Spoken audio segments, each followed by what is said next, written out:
Terima kasih Pak Indra untuk arahannya dan terima kasih untuk rekan-rekan semua yang sudah menyempatkan waktunya. Mohon maaf sudah mengganggu.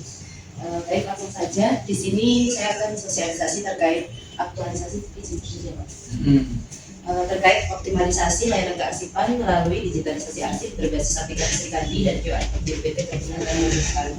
Jadi di sini saya memakai dua alat, yaitu aplikasi Srikandi untuk digitalisasinya dan registrasi surat, dan juga QR Code untuk layanan kearsipannya. Nah, untuk permasalahannya, latar belakang kenapa saya mengambil ini, untuk konvensionalnya bisa disesuaikan dengan aplikasi ini. Jadi konvensional yang menyesuaikan digital seperti itu. Jadi lebih mudah untuk mengelompokkan kode klasifikasinya. Misalkan sertifikasi mutu bibit atau sertifikasi mutu benih itu bisa terkelompokkan per kodenya. Nah, ini untuk barcode-nya. Jadi dari arsip konvensional tadi saya buatkan daftar, kemudian saya buatkan folder di Google Drive dan dibuatkan barcode-nya seperti itu. Ilustrasinya, jadi fisik arsip di owner, bagaimana kamu kasih diaput dulu dong? Ya, jadi semua fisik konvensional arsip, baik itu surat masuk, nota dinas masuk, kemudian surat tugas, itu semuanya nanti yang ada di owner yang aktif itu nantinya bisa di-scan barcode-nya di owner-nya. Jika teman-teman pengen lihat daftar apa aja di owner tersebut, itu langsung tinggal scan aja, terus ada daftarnya. Jadi isinya owner tanpa bolak-balik, bebannya sudah kelihatan dari owner itu ya. Terus kalau membutuhkan fisik dokumennya, nanti diberikan akses juga, misalkan ada daftarnya terkait surat tugas siapa seperti itu, nanti bisa digitalnya bisa di-download seperti itu. Kita memberikan akses untuk naskahnya. Tanpa harus mengeluarkan dari ownernya, download dari file yang sudah saya register di situ, daftarnya misalkan saya butuh daftar yang ini, terus kemudian minta akses melalui email, saya ACC, dia tinggal download seperti itu. Jadi ini merupakan keamanan akses untuk arsip yang nantinya bisa lebih terintegrasi. Berarti keuangan bisa dong digituin juga ya? Bisa. Jadi rencananya kedepannya bertahap secara berkala, baik arsip yang di bawah maupun di atas maupun di ruang edukasi, kedepannya nantinya secara berkala akan saya olah sedemikian rupa. Digitalisasi semua. Iya. Sekian, terima kasih teman-teman untuk perhatiannya. Mohon saran dari arahan dari kalian. Assalamualaikum warahmatullahi wabarakatuh. Waalaikumsalam. Apresiasi untuk informasi dari Deli. Ya, itu teman-teman tata kelola arsip kita ke depan semua akan kita digitalisasi. Di kehadiran arsip kita itu sangat signifikan perannya. Dan untuk teman-teman kalau misal membutuhkan layanan pengiriman surat menggunakan Srikandi, misal Kominfo itu kan diwajibkan menggunakan aplikasi Srikandi, itu bisa saya bantu untuk pengiriman, karena pengiriman bisa menggunakan tanda tangan elektronik ataupun konvensional. Jadi surat yang misalkan dia sudah tanda tangan itu bisa kami kirimkan langsung melalui aplikasi Srikandi. Jadi ada dua pilihan, menggunakan tanda tangan elektronik sama tanda tangan basah. Yang kemarin sudah approve ya? Sudah approve, ini diproses sama masyarakat. Itu kalau itu berarti hanya untuk lintas internal Pemprov Jatim saja atau pihak luar? Bisa ke kementerian juga. Kalau misalkan dari pihak luar di luar jalur pemerintah itu berarti bisa ya? Selama pihak itu menggunakan aplikasi yang sama. Jadi mereka bisa mengakses ini, kita bisa kirim seperti ini. Kalau daftar instansi lain selain Pemprov yang menggunakan aplikasi bisa. Jadi selama mereka menggunakan itu, kita ketikkan di situ tujuan suratnya akan muncul karena mereka sudah terdaftar seperti itu. Jadi mesti dicek dulu aja. Ada enggaknya itu bisa juga. Kalau misal yang tidak menggunakan, contoh sekolah itu kan banyak yang tidak menggunakan, kita mengirimkan tetapi mereka tidak bisa membuka karena tidak ada akses untuk itu nanti. Kalau JDK atau bagaimana? Bisa. JDK sudah punya akses. Jadi per tanggal 15 September kemarin setelah BIMTEK itu kita konfigurasi akun yang awalnya tadi hanya PTH, PPHK sama Tangerang akunnya. Sekarang semua JDK sudah mempunyai akses dan akun Srikandi. Jadi kedepannya arahan dari Bapak Kepala Dinas itu kita menggunakan surat menyuratnya Kepres seperti itu. Terus nanti gimana kita tahu suratnya bisa nyampe tante atau mereka sudah buka atau belum? Oh bisa. Jadi di sini nanti bisa diakses di aplikasinya. Diri doang. Ya, ada seperti WA. Ada notif ya? Di sini ada notifnya. Contohnya. Berarti kayak email ya sebenarnya ya? Ya, seperti WA kalau menurut saya itu, karena ada sudah dibaca, sudah didaftar, sudah di disposisi, itu sudah kelihatan. Kalau kayak ke bidang-bidang itu bisa. Jadi ini contohnya cuma tinggal dong. cuma tidak bisa Loh, kita kasih pada digitalis, aku pegang terus surat yang dinas. Jadi ntar lagi surat menyurat udah dihapuskan aja ini. Jadi ini hybrid gitu rencananya kata Bu Tias kemarin kita kondisional aja, hybrid bisa pakai ini, bisa masih konvensional. Ini contohnya masih di hidok dia masih di hidok. Ya, contoh itu kan ada tuh Pak, kalau gitu kan. Nah, ini contohnya seperti naskah dinas yang sudah diberkaskan, kemudian ini naskah masuk tapi belum diberkaskan, kemudian ini ada yang sudah dikirim 2, ini kebetulan kemarin kirim ke dinas terkait EOM itu, saya nota dinasnya kirim menggunakan aplikasi ini. Kok ini belum diberkaskan apa ini? Jadi dia belum dikelop. Jadi surat itu kan seperti di order ya Pak, masih surat masuk, surat keluar, itu kan banyak kodenya. Nah diberkaskan itu di kode klasifikasi yang sama, contohnya kepegawaian 800 disatukan dengan 800 semua, terus keuangan 900 disatukan 999. Jadi bisa langsung terkelompokkan berdasarkan masalahnya seperti itu. Nah ini contohnya yang misalkan belum dibaca ada 48.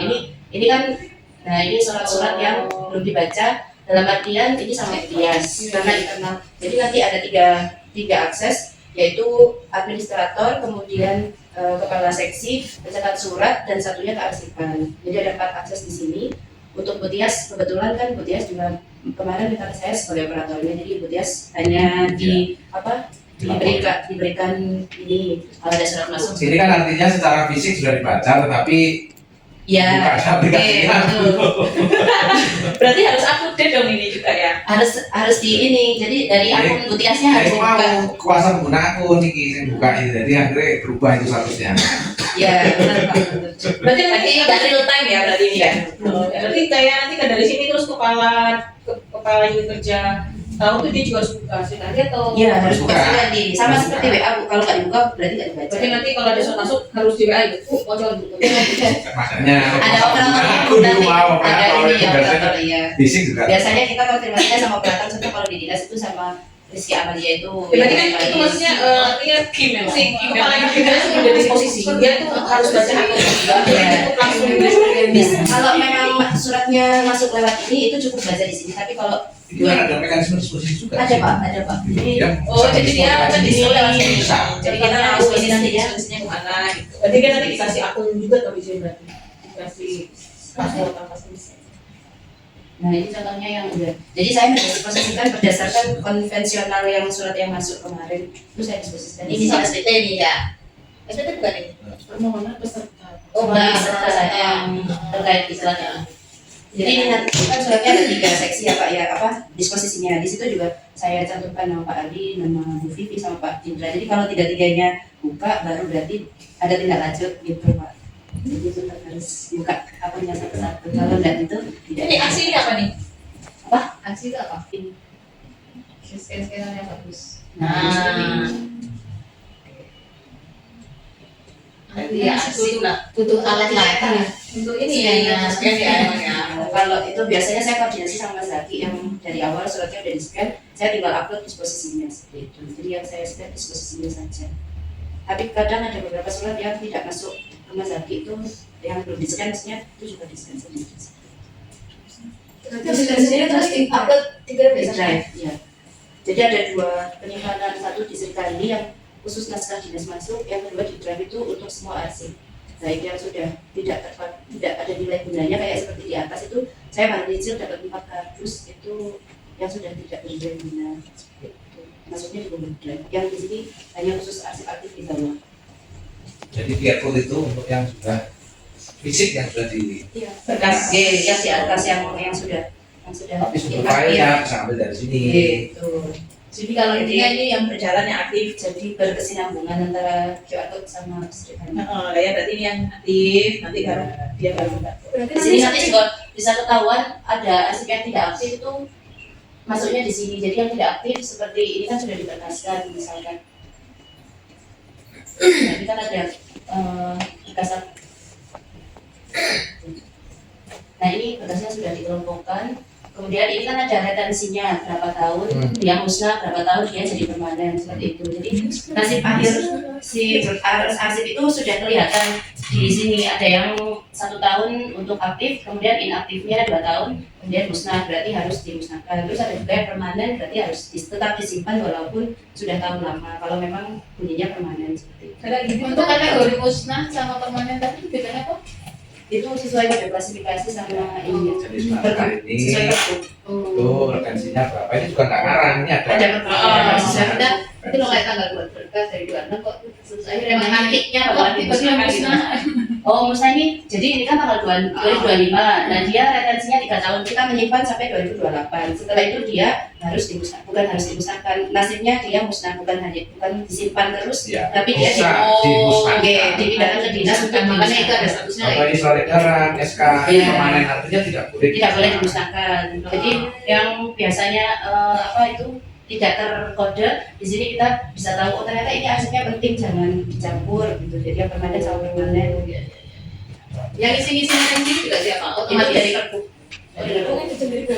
Kita menentukan model klasifikasi sesuai seperti mutu benih, pembiayaan itu kan iya. kayak bikin surat ada kodenya sesuai kode itu.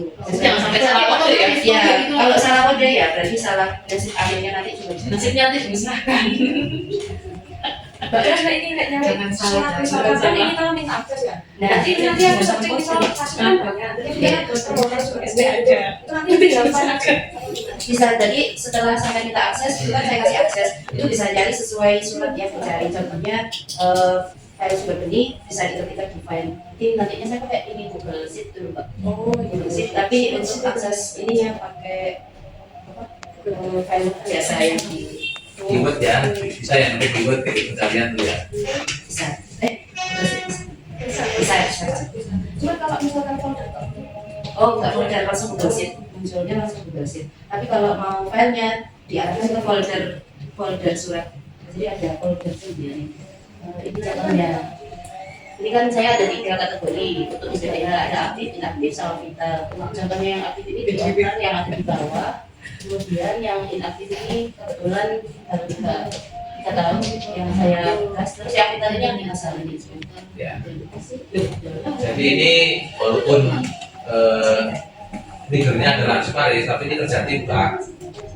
Jadi terhadap arsip-arsip misalkan tadi yang sudah masuk akhir retensi, sehingga kategorinya musnah atau dipindahkan ke dinas info, nah itu bagian dari tugas tambahan sana juga. Jadi ini kerjanya Mbak. Ya, saya nanti coba mengharapkan dari teman-teman ada salah. Nah, ini pekerjaan yang di akhir dan menuntut ketekunan.